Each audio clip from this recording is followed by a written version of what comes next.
Mas eu quero deixar uma palavra para as mamães. Quantas mães nós temos aqui? Levante sua mão. As mães. E eu quero deixar uma palavra para o seu coração. Hoje eu quero falar sobre mães que marcam uma geração. Mães que marcam uma geração. Tem alguma mãe aqui que quer marcar a sua geração? Quer marcar os seus filhos e os filhos dos seus filhos?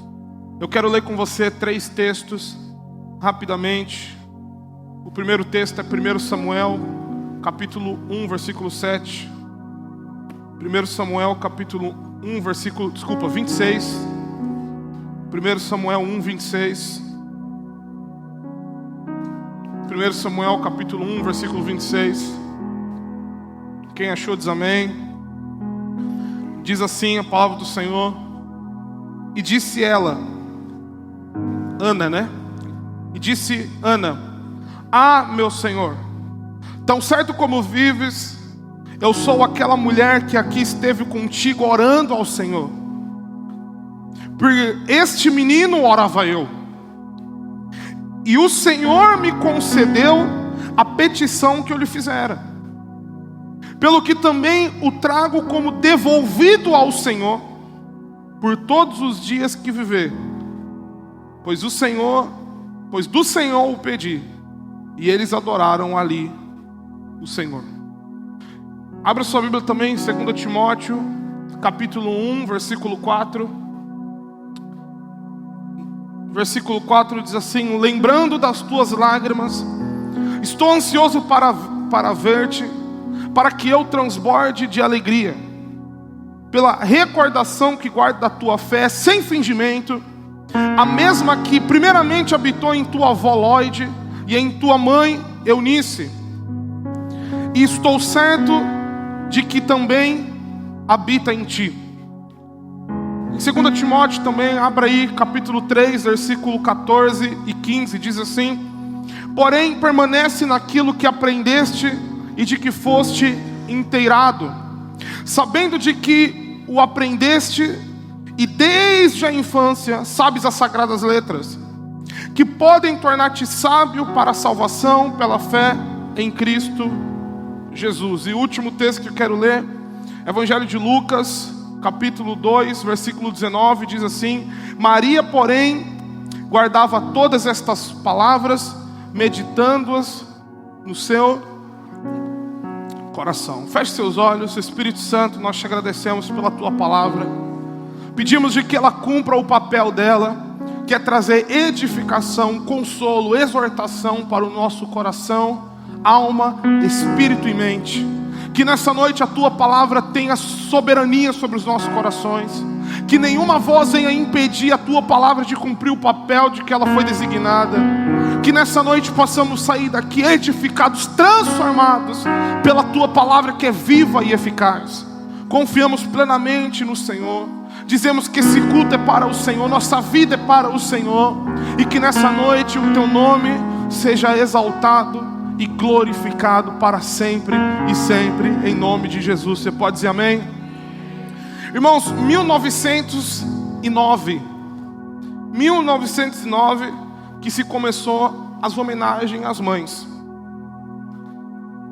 mas ela se tornou somente oficial em 1914, através de um decreto de um homem chamado Woodrow Wilson, que foi no mesmo ano. Esse mesmo homem foi o homem que também esteve muito à frente da Primeira Guerra Mundial. No mesmo ano da Guerra Mundial, foi estabelecido oficialmente o Dia das Mães na América. E foi através de uma homenagem feita por uma mulher chamada Ana Jarvis, que queria homenagear a sua mãe.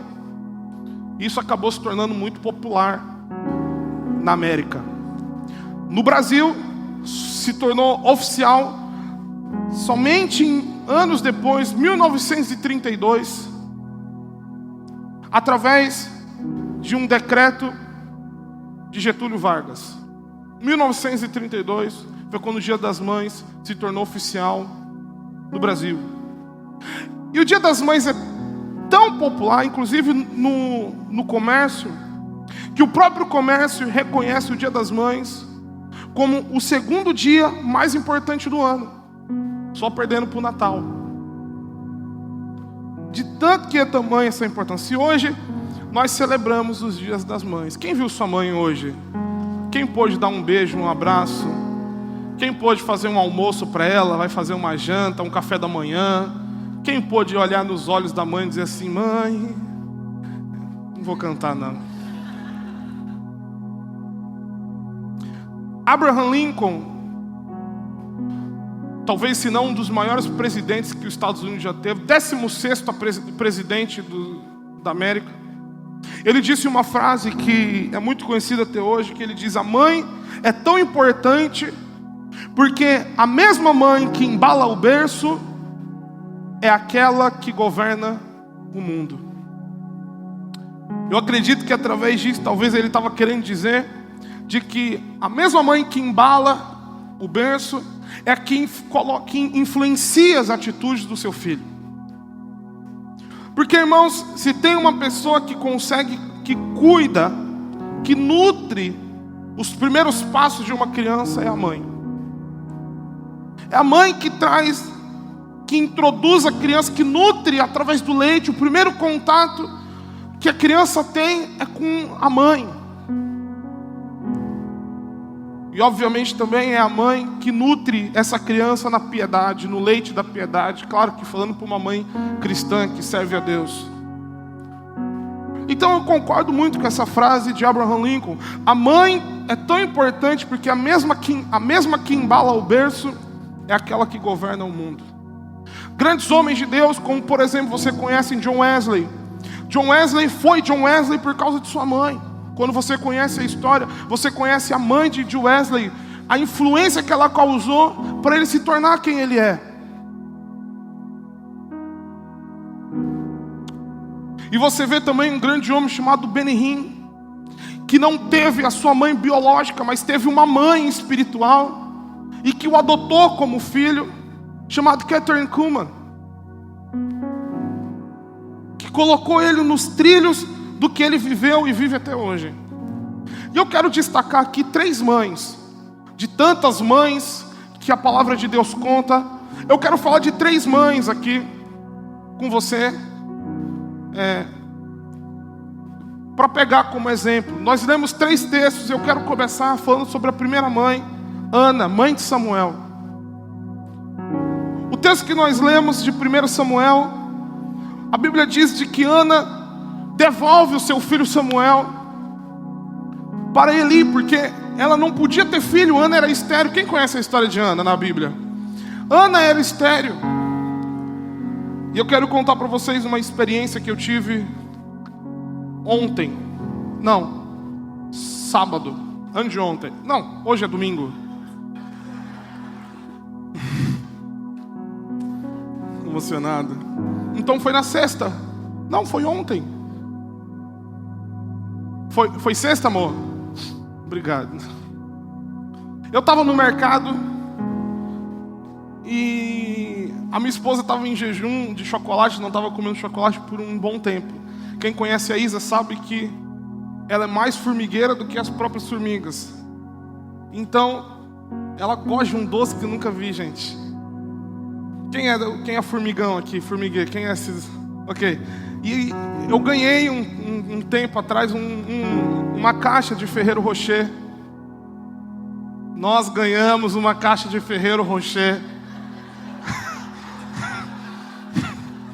Alguém ora por mim? Nós ganhamos uma caixa de Ferrero Rocher. Vocês sentiram a pressão, irmão, de lá? Só que eu, como marido egoísta, né, amor, que não pensei na minha esposa, comi sozinho. Porque, obviamente, né, não, irmã, que o casal que me deu ali, eu falei: amor, quando você acaba, eu compro outro, eu não vou ficar guardando isso aqui 2 meses. Ela não esqueceu. E daí eu estava no mercado, e eu passei assim, eu moro no centro, perto do Forte Atacadista. Eu fui no mercado, e passei lá, estava lá, Ferrero Rocher na promoção, R$35. Que promoção é essa, meu Deus? R$35. E na hora eu senti o Espírito Santo falando para mim: compra. Fui, comprei o que tinha para comprar. Ignorei, falei, tá amarrado, repreendido. Passei no caixa. Quando eu tô passando aqui no caixa, o Ferreiro Rocher atrás de mim. Senti o Espírito Santo falando, compra. Voltei e falei, só um minuto, moça. Peguei o Ferreiro Rocher, levei. Quando eu levei, a moça do caixa, muito brincalhona, uma moça, não era jovem, acredito que deve ter quase minha idade, um pouco mais talvez, brincou comigo. Oh, obrigado, não precisava. Eu entrei na onda dela. Ah, poxa, como você acertou. Obrigado. Na hora o Espírito Santo falou para mim, ela é estéril. Irmão, como você fala isso? Foi até engraçado que a outra moça que estava embalando as compras achou que era sério. E ela começou a chamar outro cara. É da Maiara. Aí, mas não, é brincadeira. Eu falei, pelo amor de Deus, é da minha esposa. Pelo amor de Deus. Você ri, mas você tá rindo de nervoso, os homens aqui, né? Você entende que eu passo. Passamos a compra na hora. Eu falei assim, você não consegue ser mãe, né? Ela olhou para mim, começou a chorar. Ela falou, tem 7 anos que eu estou tentando. Aí veio a minha palavra do Senhor. Eu olhei para ela e falei assim, Ana, você é como Ana. Eu não sou crente, mas a única coisa que eu sei da Bíblia é a oração de Ana. Porque um dia alguém me falou que Ana na Bíblia era como eu, que não podia ter filhos. Eu acertei 2 vezes, irmão, já estava poderoso. Nessa noite, Ana mandava. Eu virei para ela e falei assim, Deus está me dizendo, é de que entre esse e o ano que vem, você vai engravidar. Mas não se esqueça, essa criança vai ser como Samuel. Você precisa voltar para o Senhor. Como você sabe? Eu falei, moça, eu só quero o Ferreiro Rocher.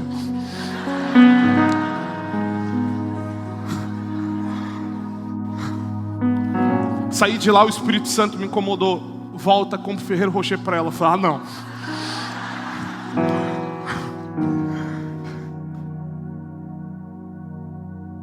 Eu vou lá com a Isa, porque eu pensei, eu não vou entregar sozinho, o marido dela pode entender errado. Ela começou a chorar no meio do mercado. A outra mulher que estava, pelo que eu vi da outra moça, ela tinha raiva de crente só pela cara que ela fez quando eu comecei a falar. E ela ficou olhando, a Maiara começou a chorar. Ela, posso dar um abraço? Eu, pode, dar um abraço. Aí a outra ficou olhando assim.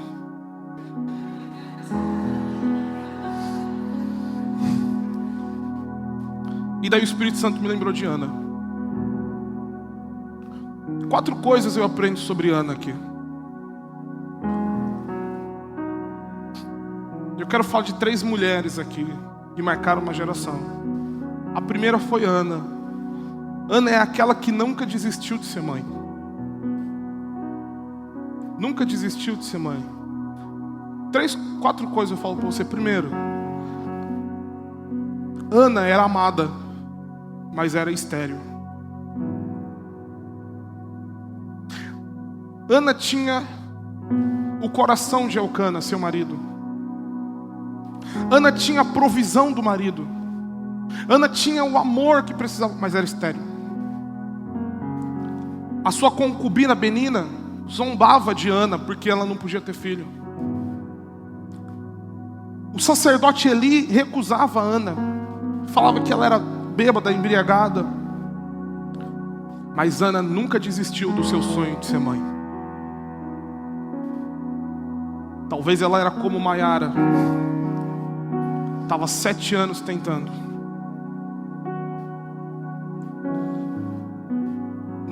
Nada preencheu o vazio do coração, nem mesmo o casamento preencheu o vazio, a não ser se cumprir a promessa dela ser mãe. Segunda coisa que eu aprendo com Ana, que Ana, mesmo sendo estéril, ela aprendeu a orar pelo seu filho antes do filho nascer. E é a parte B da história. Cheguei em casa com meu Ferreiro Rocher. Falei, amor, tem um presente para você. Eu sempre em casa eu brinco com ela assim, fecha os olhos e estende as mãos. Ela fica, ai meu Deus. Ela estende as mãos. Aí eu coloquei o Ferreiro Rocher. Falei, feliz Dia das Mães. Ela, para menino. Para. Eu falei assim, você ainda não é. Mas como Ana, eu quero já te celebrar pelo que Deus vai fazer. Então eu já dei o primeiro presente Dia das Mães para minha mulher.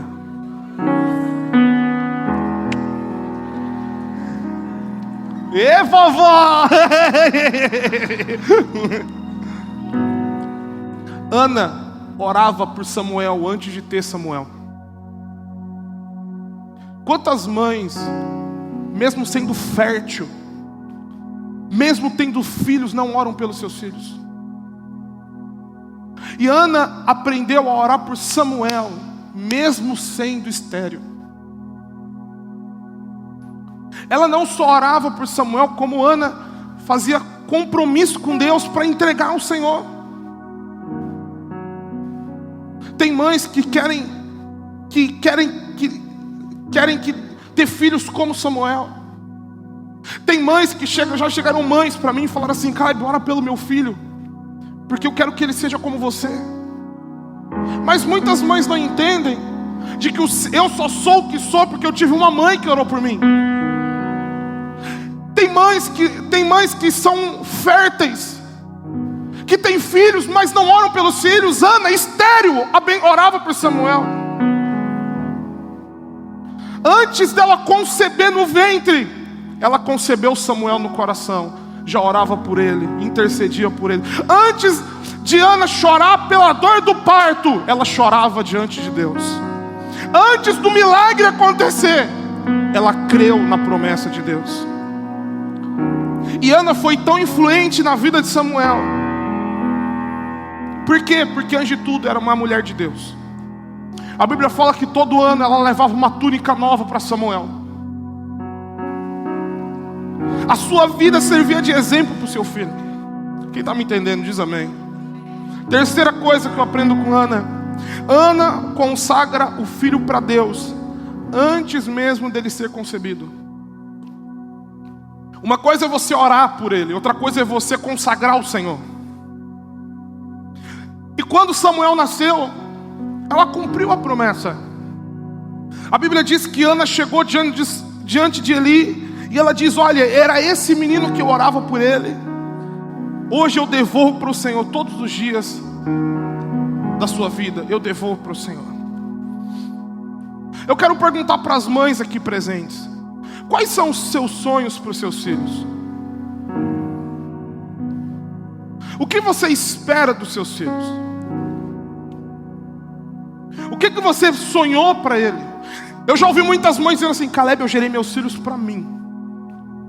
Anos atrás nós tínhamos uma mãe, uma família aqui na igreja, e ela era muito apegada aos filhos.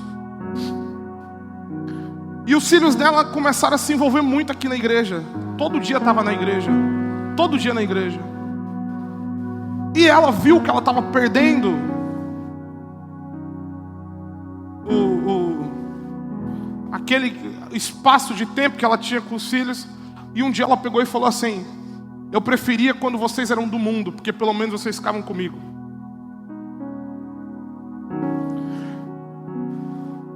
Se você gerou um filho para você, e quando seu filho morrer?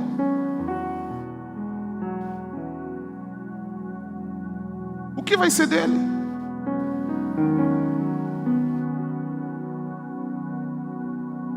Se você um dia, ele está na faculdade, você não estiver lá, ele nunca saberá se defender. O filho não é seu. Mãe, não seja egoísta, o filho não é seu. Salmo 127, verso 3, de que os filhos são herança do Senhor. Herança do Senhor são os filhos, o fruto do ventre seu galardão. Filho é do Senhor. Ana entendeu isso. Ana disse: Senhor, se o Senhor me der, eu entrego ele para ti. É claro que a gente sempre quer o melhor para os filhos, sim ou não, gente? Que mãe que não quer o melhor para o seu filho? Só que às vezes o seu melhor não é o melhor de Deus para ele. Às vezes o que você quer não é o melhor para ele. A sua realização não é a de Deus para ele. A sua visão de mundo não é a que ele vai ter. Você quer que seu filho seja realizado? Quem quer? Quem quer que o seu filho realize o sonho dele, seja bem sucedido? Mas irmãos, não vale a pena de nada se for apenas nessa terra. Se for apenas nessa terra. Ou nós podemos nutrir sonhos ainda maiores, mais elevados. Ana chorou tanto por um filho, mas teve um momento na vida dela que a oração dela mudou, que teve um divisor de águas. Quando que foi? Quando ela começou a fazer uma outra oração. Senhor, eu quero pedir um filho, não para mim, mas para o Senhor. O filho não é meu, o filho é teu, faça a tua vontade.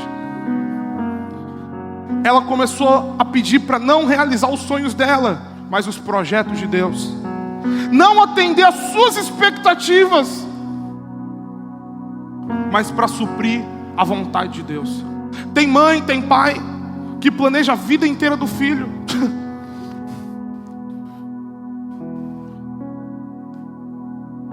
Tem pai que nunca conseguiu ser um grande engenheiro. Meu filho vai ser.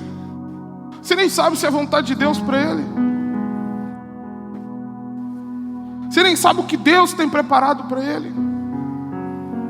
Se existe, irmãos, algo notório na história, é que Deus honra o compromisso de uma mãe e de um pai quando eles aspiram grandes coisas para o seu filho em relação ao reino de Deus. 2014, primícias de 2014, a gente teve algo simbólico lá. Nós estávamos na sede ainda. E daí o pastor Luiz falou assim: eu quero chamar a Rose aqui.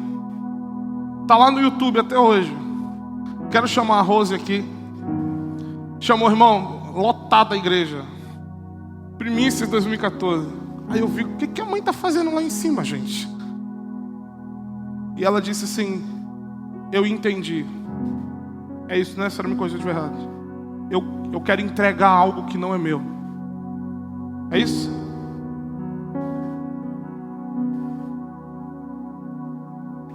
É. Ela disse assim: Senhor, eu não tenho nada de primícia para dar para ninguém. Deus falou para ela: você tem. E ela falou: hoje eu quero entregar o Caleb e a Tirza no altar. Rapaz, foi uma loucura. Eu caí no chão, me carregaram. Eu era magro, né? Me carregaram, me jogaram em cima do altar. O negócio pegou fogo. Tem mais algum pai que quer entregar seu filho? Vem um monte de pai jogando o filho e joga pela perna. Dá-lhe, moleque, vai-te embora. Aí a mãe vai.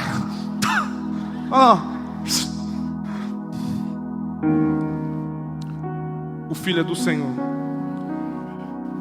Algum pai pode dizer glória a Deus, aleluia. Os filhos são do Senhor, que se cumpra a vontade do Senhor. Se o Senhor quiser que ele seja um engenheiro, vai ser um engenheiro nas mãos de Deus. Se for um advogado, nas mãos de Deus. Se for um missionário, nas mãos de Deus. Se for um pastor, nas mãos de Deus. Se for também um grande evangelista, nas mãos de Deus. Se for um médico, nas mãos de Deus. Não importa, ele precisa ser do Senhor. Quarta coisa que Ana me ensina é que Ana entregou o seu filho para Deus, porque Ana compreendeu a soberania de Deus na história.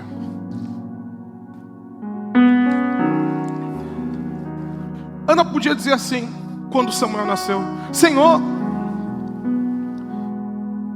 tudo bem, eu disse que eu ia entregar Samuel, mas olha para o sacerdote ali, não dá não. Olha Ófines e Finéias. Olha eu vou entregar Samuel na mão deles. Eu vou entregar meu filho para eles. Mas quando você lê o cântico de Ana, Você entende, Ana? 1 Samuel 2, a partir do versículo 6. O Senhor é que tira a vida e a dá, faz descer a sepultura e faz subir. O Senhor empobrece e enriquece, abaixa e também exalta. Levanta o pobre do pó, desce o monturo, exalta o necessitado, para o fazer assentar entre príncipes, para fazer herdar o trono de glória. Porque do Senhor são as colunas da terra, e assentou sobre elas o mundo. Ele guarda os pés dos seus santos, porém os perversos emudecem nas trevas da morte. Porque o homem não prevalece pela força, os que contendem com o Senhor são quebrantados. Dos céus troveja contra eles, o Senhor julga as extremidades da terra.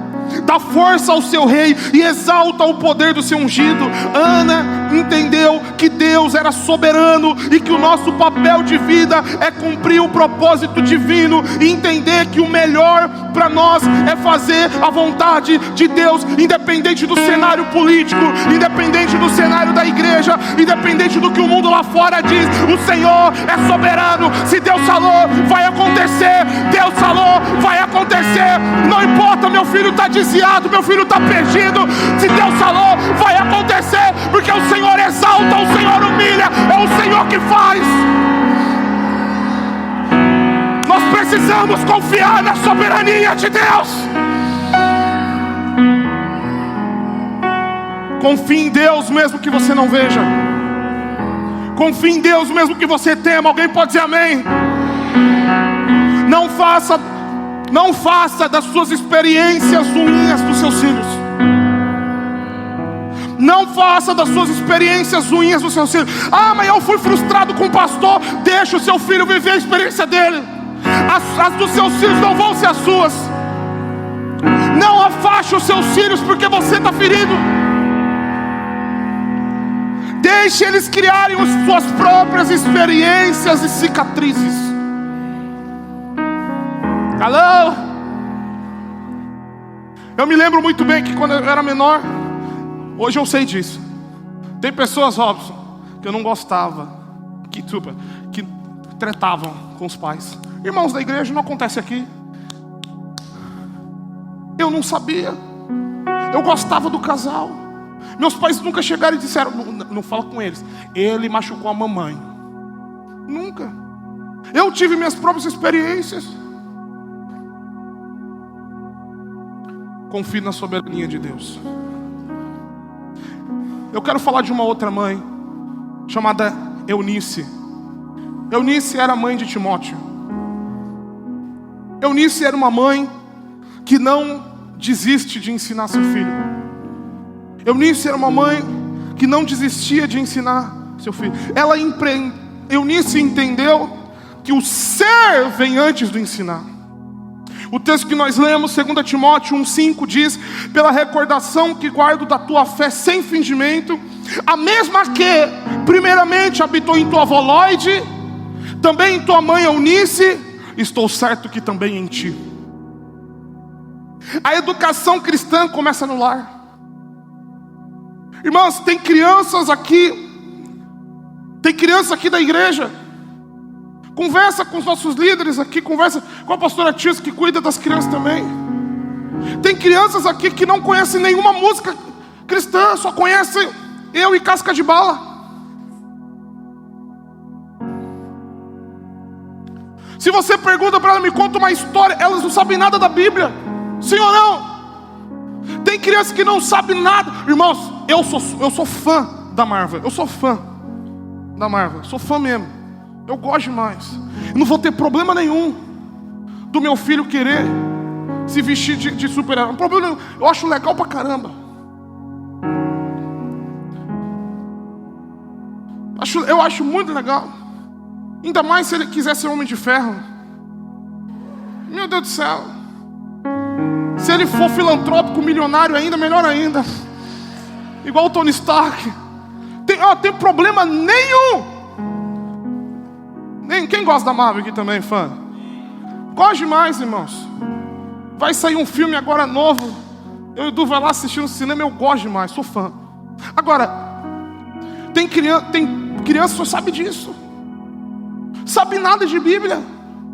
Tem criança que não sabe nada de Bíblia. Irmão, se a fé... Aí você diz assim, meu filho não sabe nada de Bíblia. Claro, porque talvez você não saiba. Porque antes da fé habitar em Timóteo, ela habitou em Lloyd, depois em Eunice. A mesma fé que habita na mãe tem que habitar no filho. É passando o cajado de geração em geração. De geração em geração. Irmão, quando você entende isso, meus pais gostam da Marvel. Quando você entende isso, você tira pregação até do filme do Thor.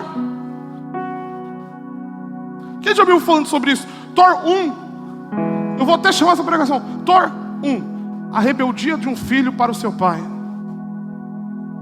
Já preguei sobre isso.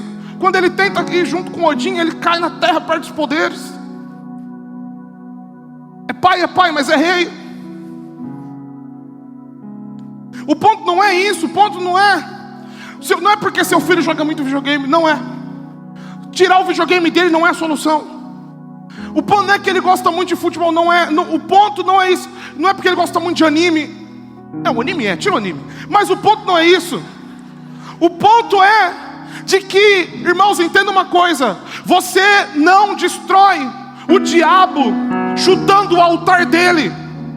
Elias não conseguiu fazer o fogo descer do céu destruindo o altar de Jezabel. Ele construiu um altar melhor, um altar maior, um altar mais poderoso. E o fogo desceu e aquele outro acabou. O problema é que você acha que a solução é tirar. Você vai criar raiva no seu filho. Construa um altar maior. Faça a paixão dele ser a palavra. Eu te garanto que ele vai estar vendo lá o Tony Stark, Iron Man. E ele vai falar: uau, foi o mesmo que Jesus fez pra gente, né, papai?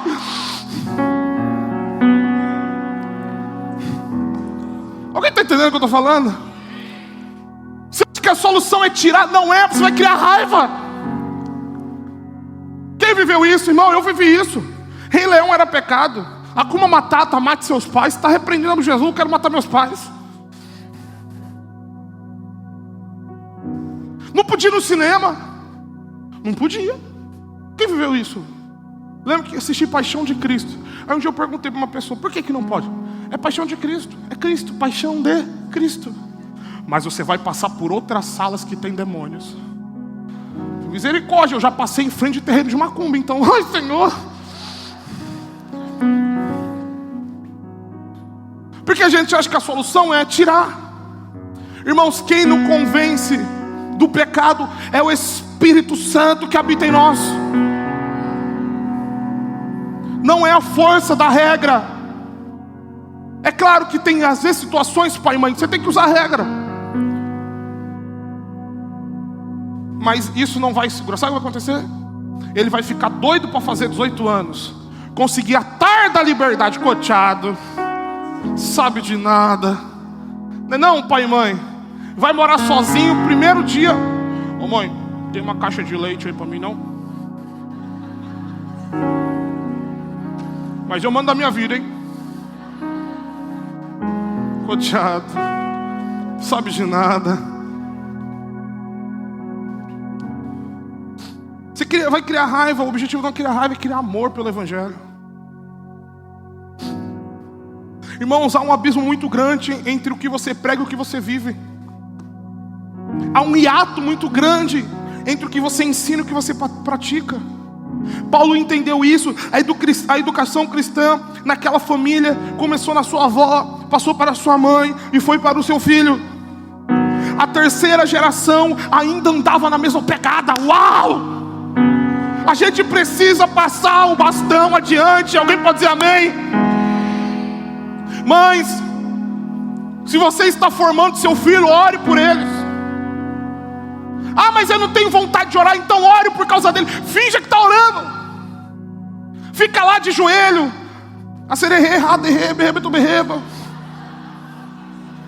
Já passou? Passou raiva. Finja pelo menos.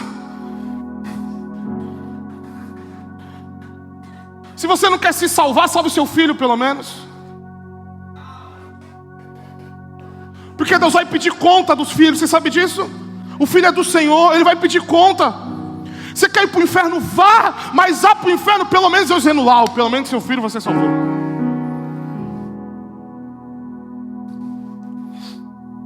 Filhos precisam disso. A fé habitou em Lloyd, foi para Eunice, e a mesma fé estava em Timóteo. Alguém, por favor, está entendendo o que eu estou falando? Desliga um pouco a TV, irmãos. Liga um louvor. Chama seus filhos, pelo menos uma vez a semana. Uma vez a semana, desliga a TV. Chama o seu filho. Aí, mãe, eu não quero. Salmos, abre. Salmos. Faz isso um dia, faz uma semana. Agora, não comece e para. Porque daí você vai fazer seu filho pensar, tá vendo? Meu pai nem tem força para, nem ele gosta de ler a Bíblia.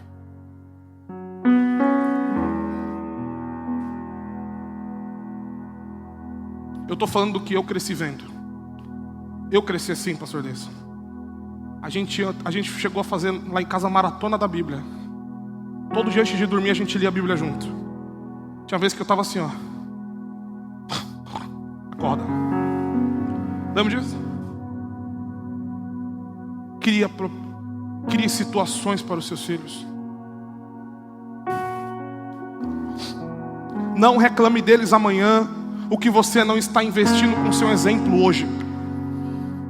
Eu vou repetir para você. Não reclame deles amanhã o que você não está investindo com o seu exemplo hoje. Deuteronômio 6, versículo 5 diz: amará, pois, o Senhor teu Deus de todo o teu coração, de toda a tua alma, de toda a tua força. Estas palavras hoje te ordeno, estarão no teu coração. É para Ele. É para Ele. O versículo 7 diz: e tu inculcarás nos teus filhos aquilo que está em você, aquilo que está no teu coração, na tua alma, na tua força. Isso você inculca no teu filho. Tu inculcarás no teu filho, e dela falará, assentado na tua casa, e andando pelo caminho, e deitado, e se levantar. Tem gente que levanta, já liga a TV. Pelo amor de Deus, irmão. Não existe educação cristã apenas verbal. Irmãos, entenda uma coisa. Nossos filhos nos observam mais do que nos escutam. Se a gente falhar em viver a fé cristã em casa, a gente perde a eficácia no ensino dentro de casa. Se perdemos a eficácia no viver, perdemos a eficácia no ensinar. Albert Schweitzer, ele disse de que o exemplo não é uma forma de ensinar, é a única forma de se ensinar. Somos um espelho para os nossos filhos. Amém, irmãos? O espelho não precisa falar. O espelho só precisa refletir. Espelho não grita, espelho demonstra. Espelho, para ser útil, tem que ser limpo. Se ele estiver sujo, ninguém enxerga direito. Quem está entendendo? Espelho precisa ser iluminado, porque não adianta ter espelho se não tiver luz. Isso significa que a nossa vida é a maior mensagem que passamos para os nossos filhos. Cartas vivas, escritas e lidas por todos. Por isso que a Bíblia diz que foi a mesma fé que habitou primeiro em Lloyd, depois em Eunice, agora habita em você, Timóteo. Agora outro detalhe. 2 Timóteo 3,14 diz de que Eunice ensinava para os seus filhos desde a infância. Tu, porém, permanece naquilo que aprendeste, que fosses inteirado, sabendo de que o aprendestes e que desde a infância sabes as sagradas letras. Desde a infância. Irmãos, a gente sabe muito bem de que as relações humanas, elas começam na vida intrauterina. Então, uma gravidez turbulenta, uma mãe que é maltratada, uma mãe que usa droga, uma mãe que bebe, você sabe que isso afeta a vida do bebê. Agora, uma mãe que é amada, que ama o bebê, que o deseja, que trata com carinho o bebê no mesmo ventre materno, isso vai refletir também na vida dele, tanto emocional como espiritual. Eunice teve o cuidado de desde a infância ensinar Timóteo como nós precisamos fazer isso. Por quê, cara? Porque filhos são como esponja. Você vê às vezes as crianças vêm aqui na frente com envelope. Por que ela faz isso, pai e mãe? Porque ela vê você fazendo. Ela quer imitar você, papai. Ela quer imitar você, mamãe. E o que foi ensinado para Timóteo? As Sagradas Escrituras, a Bíblia. Ensinou para salvação. Deixa eu fazer uma pergunta, pai e mãe. Você já pregou salvação para o seu filho? Você já pregou para ele que ele precisa entregar a vida para Jesus? Uma vez uma pessoa disse assim: não prega sobre salvação, muito pesado para a criança. Aí um pastor amigo disse: pesado aí para o inferno. Fala, Deus. Tem que pregar salvação. Tem que entender, mas o filho não entende. Por quê? Porque os pais não ensinam. Só que às vezes, irmãos, me perdoe aí, por favor, não se ofenda, mas às vezes o problema é que muitos pais são analfabetos da Bíblia. E nós só damos o que temos. Olha que interessante. Moisés, no auge da sua vida, ele preferiu o opróbrio do povo de Israel do que ficar como príncipe no Egito. Você lembra disso? Ele preferiu largar tudo, ser príncipe do Egito. Por quê? Por que na sua vida adulta, na sua fase adulta, ele escolheu isso? Ele aprendeu com a sua mãe Joquebede na infância. Ele era príncipe no Egito, mas ele aprendeu, ele falou: eu quero ficar com o meu povo. Alguém pode dizer amém, irmãos? Terceira mãe que eu quero falar, Maria, mãe de Jesus. Maria era uma mãe que acreditava no seu filho. Nós falamos sobre Ana, uma mãe que chorava pelo seu filho, gerou seu filho. Elcana, uma mãe que ensinava o seu filho. Irmãos, tem pai hoje que não tem paciência para ensinar seu filho. Quem que você quer ensinar? O governo?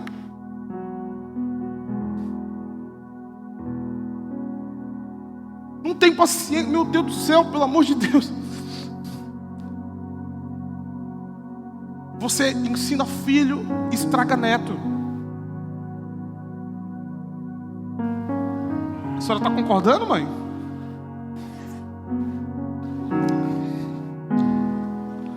Mas filho se educa. Não terceirize a educação do filho que é seu.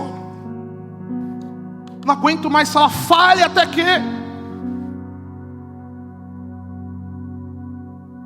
Terceiro, Maria. Lucas capítulo 2, versículo 19 diz: Maria, porém, guardava todas estas palavras, meditando-as no coração.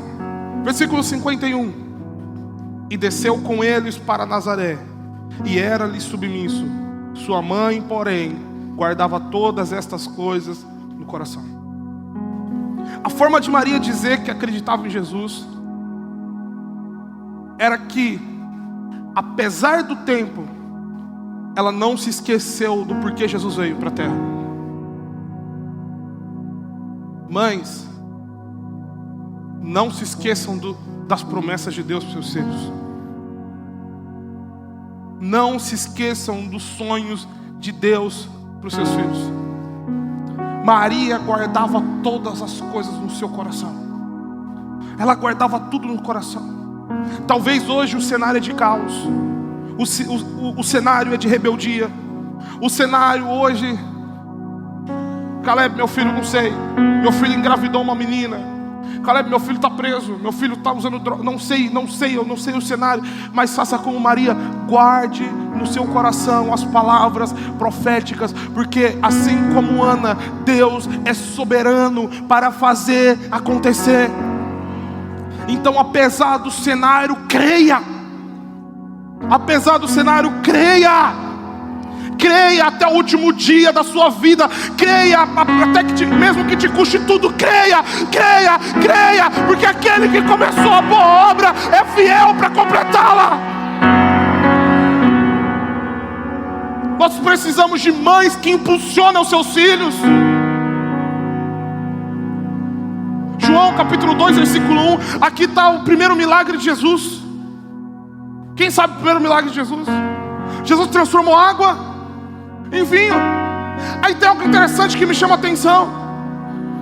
3 dias depois houve um casamento, achando-se ali a mãe de Jesus. Jesus foi convidado com os discípulos para o casamento.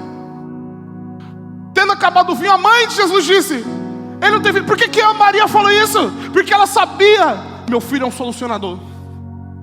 Meu filho é capaz de resolver. Por quê? Porque eu guardo tudo no meu coração. Eu lembro quando lá no início, Simeão, o profeta Simeão profetizou, quando o profeta Ana profetizou, eu guardo tudo no meu coração. Jesus, você é a solução. Filho, você é a solução. Filho, você é a solução. Filho, você é a solução. Eu acredito em você, filho. Eu sei que você vai ser melhor do que eu, maior do que eu. Irmãos, como você acha que eu não me sinto de ver minha mãe e meu pai sentando para me ouvir? Tudo que eu sei eu aprendi com ele, gente. Às vezes quando eu tenho uma heresia particular eu nem olho. Você pode, filho. 4. Tu filho grosso com a mãe. Puxa, 5. Faz tudo que ele disser. Eu acredito em você. Mães, profetizem pela fala o que vocês querem ver materializado. Profetiza, guarda as palavras proféticas no seu filho. Declare toda noite sobre ele. Escute quando alguém falar algo profético para o seu filho. Guarde e declare todos os dias. Todos os dias, todos os dias. Mas você fica: menino burro, menino lerdo, menina lerda, menina burra, ó vagabundo, não faz nada. Isso ele será. Deuteronômio diz: coloquei na tua boca, na tua língua, o poder da vida e da morte. Quem já ouviu a mãe contando aqui? Eu sempre fui um menino, né? Deixa eu deixar claro uma coisa aqui, tá, irmãos? Eu sempre fui elétrico, eu nunca fui mal educado. Às vezes tem pais que chegam pra mim, vê o filho às vezes mal educado: eita, Kleber, igual tu, né? Eu falo: não, eu não era mal educado não. Minha mãe me olhava, eu me cagava. Meu pai me olhava, eu me mijava, me cagava e vomitava se deixasse. Tem filho que olha na cara do pai, ri, samba na cara do pai. Aí o pai chega e fala: igual tu, né, Caleb? Não, eu era elétrico. Às vezes eu fugia escondido, chamava minha gangue e ia zoar por aí. Aí só vinha alguém me trazendo. Eu sentava. Em casa a gente conversa. E lá em casa não tinha essa de em casa a gente conversa e esquecia, não. Se em casa a gente conversava, em casa a gente conversava. Não tinha essa de só fingir. Sabe quando o pai fala, você perde credibilidade. Se o pai ou a mãe falam assim, em casa a gente conversa, já era. Eu chegava, eu fingia, às vezes eu fingia que estava dormindo. Pss, pss, acorda. Acorda. Eu não falei que a gente ia conversar em casa?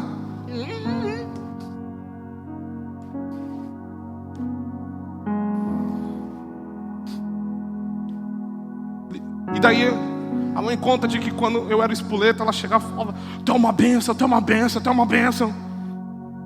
E como ela falava com raiva às vezes, eu na minha cabeça associava que era uma coisa ruim. Eu não sou uma bênção, tu é, tu é. Era assim, mãe? Chega para ela, chega para o seu filho, chega para ele, vem cá meu filho, fica bem aqui. Tu faz uma falta, velho. A Sheila que sente tua falta pra caramba aqui, velho. Olha nos olhos dele, fala, eu te amo, você é lindo.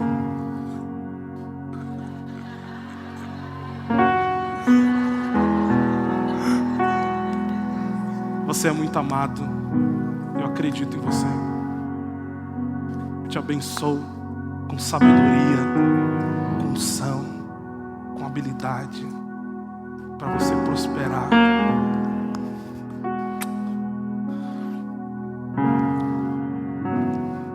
Meus pais fazem isso comigo até hoje. Aplauda seus filhos, irmãos. Aplauda. Celebre. Quem lembra da nota 8 que eu tirei? E fui comer na pizzaria. Celebre seus filhos. Às vezes os pais só cobram, não celebra o filho. Vá na escola do seu filho. Vá nas apresentações. Você é tão importante, irmão, você é tão importante. Aí um pai fala: eu nunca tive, sobrevivi. Sobreviveu? Olha as marcas que está dentro de você por falta disso. Realmente você viveu, mas olha aí as marcas que você tem pela falta disso.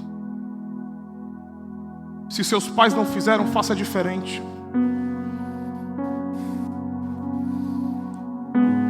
Alguém pode dizer amém por isso, irmão? Hoje eu e você temos luz. Eu quero terminar falando sobre algo muito importante. O Espírito Santo é a representação da figura materna na Bíblia. Então todas as vezes que você vê falando sobre uma mãe,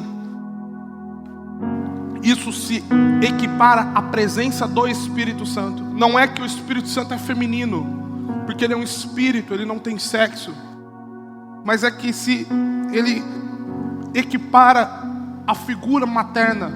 Por quê? Porque o Espírito Santo é aquele que nutre. O Espírito Santo é aquele que ensina. O Espírito Santo é que te lembra das palavras de Deus para você. O Espírito Santo é aquele que te sustenta.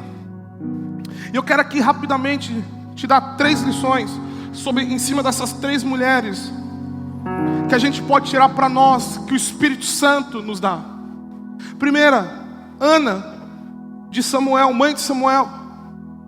O que nós falamos era que Ana gerou Samuel. Quem foi Ana? Quem é o Espírito Santo representado por Ana? É aquele que intercede por mim e por você.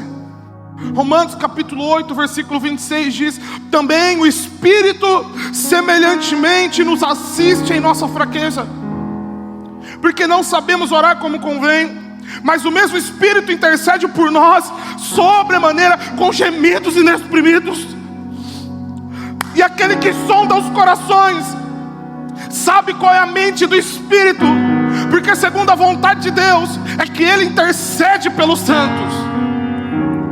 Sabemos que todas as coisas cooperam para o bem daqueles que amam a Deus, daqueles que são chamados segundo o seu propósito. Porquanto aos que de antemão conheceu, também os predestinou para serem conformes à imagem do seu Filho, a fim de que ele seja o primogênito entre muitos irmãos. E ao que predestinou, a esse também chamou, e o que chamou também justificou, e o que justificou também glorificou. Mas tudo isso, essa eleição, essa justificação, essa glorificação, começa com uma pessoa do Espírito Santo, que lá atrás intercede por nós com gemidos inexprimidos. Se eu e você estamos aqui hoje, é porque existe uma pessoa dentro de mim e dentro de você que está gemendo e falando o seu nome: Caleb, Davidson, João, Ana, seja quem for, eu quero que você viva a vontade de Deus. O Espírito Santo que intercede por nós. Isso tudo começa com a obra do Espírito. Assim como Ana chorou por Samuel, o Espírito Santo geme por nós, para que eu e você viva a vontade de Deus. Alguém pode dizer amém? Segunda pessoa, Eunice, mãe de Timóteo. O Espírito Santo, através da pessoa de Eunice, é aquela que nos ensina a conhecer Jesus. Espírito Santo é aquele que nos ensina a conhecer Jesus.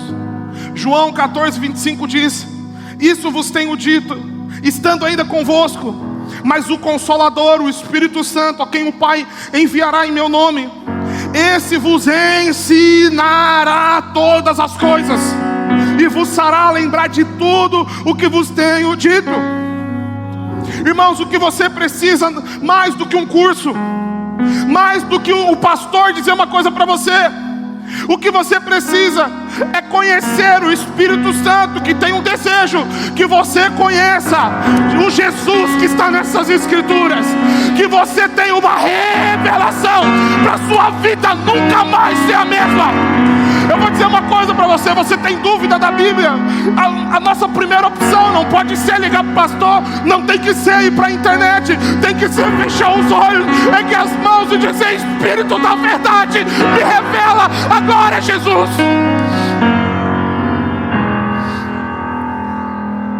Irmãos, eu vou dizer uma coisa para você: peça isso. O Espírito Santo deseja isso. Se você nunca sentiu o Espírito Santo, você precisa hoje, desesperadamente. E por último, Maria. O Espírito Santo é aquele que consola, é aquele que também nos lembra quem nós realmente somos e nos impulsiona. Ele nos impulsiona. Vem para cá, meu filho. Ele nos impulsiona. João 14,16 diz assim: eu orei ao Pai, eu roguei ao Pai, e Ele vos dará outro Consolador, a fim de que esteja para sempre convosco. O Espírito da verdade, que o mundo não pode receber, porque não vê nem o conhece. Vós o conheceis, porque Ele habita convosco e estará em vós.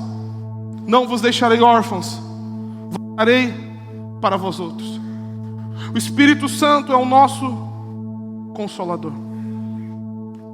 João também 14, versículo 26.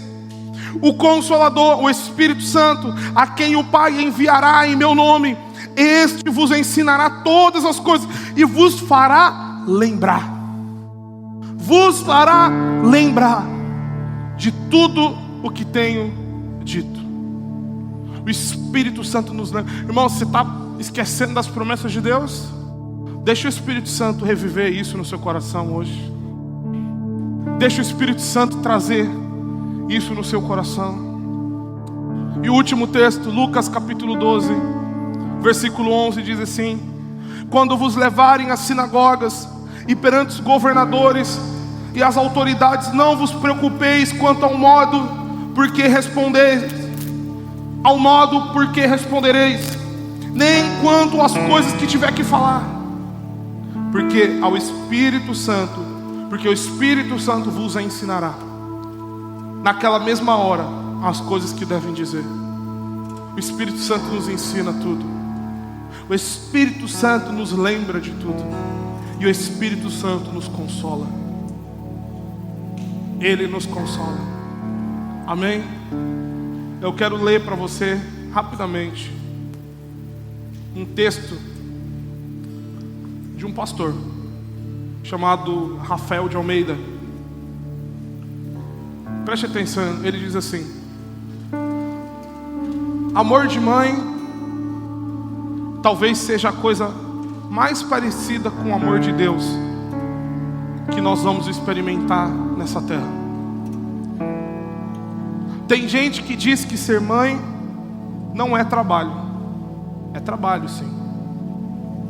Um trabalho muito mais importante do que qualquer profissão dessa terra.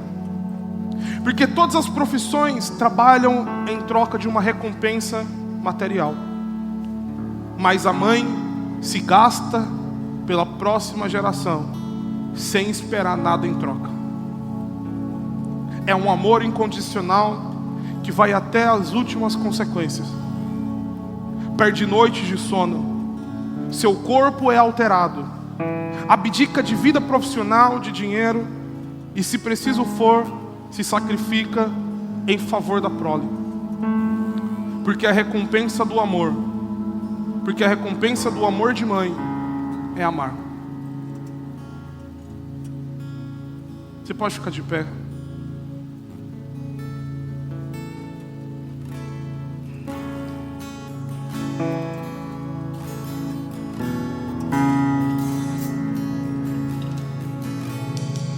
Eu quero orar por você.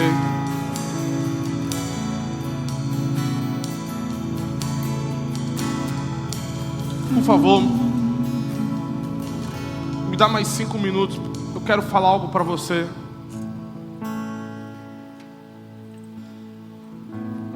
A Bíblia conta a respeito de um homem chamado Abraão.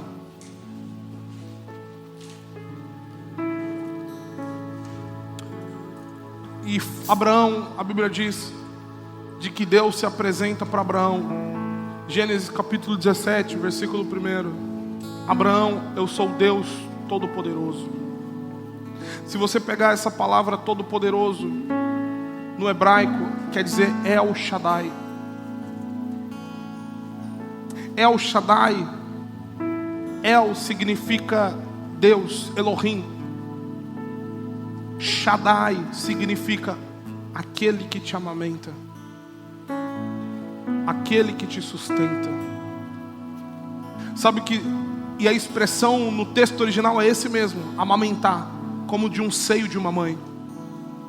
O que Deus está falando para Abraão é: Abraão, eu sou os seios que te sustentam. Eu sou aquele que te sustenta. Talvez você está aqui, você não teve uma mãe. Ou você tem uma mãe, mas você não tem contato com ela. Mas eu quero te dizer que Deus é o nosso El Shaddai.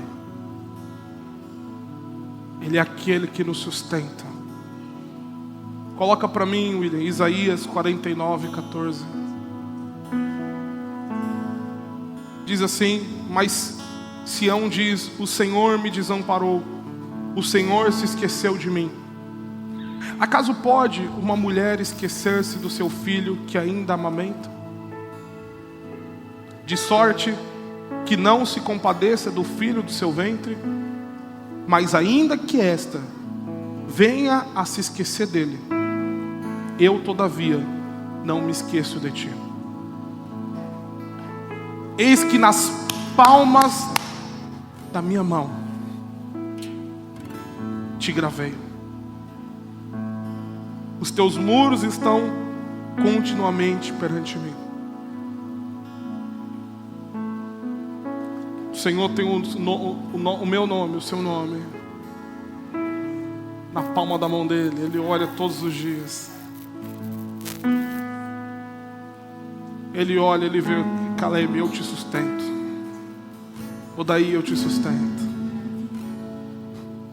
Eu te sustento, Rodrigo. Eu que te sustento, Rafa. Aline, eu te sustento. Eu te sustento. Eu te sustento, mas Deus está falando, mesmo que você não tenha, deixa o Espírito Santo te consolar. Mas entenda, não é porque você não teve que vai faltar nutrição para você, não vai. Ele é o nosso El Shaddai. Ele é o nosso El Shaddai. Eu quero que você levante suas mãos, feche seus olhos e deixe o El Shaddai tocar em você. Deixe o El Shaddai tocar em você. Tu és o nosso sustento, Senhor. Tu és o nosso sustento.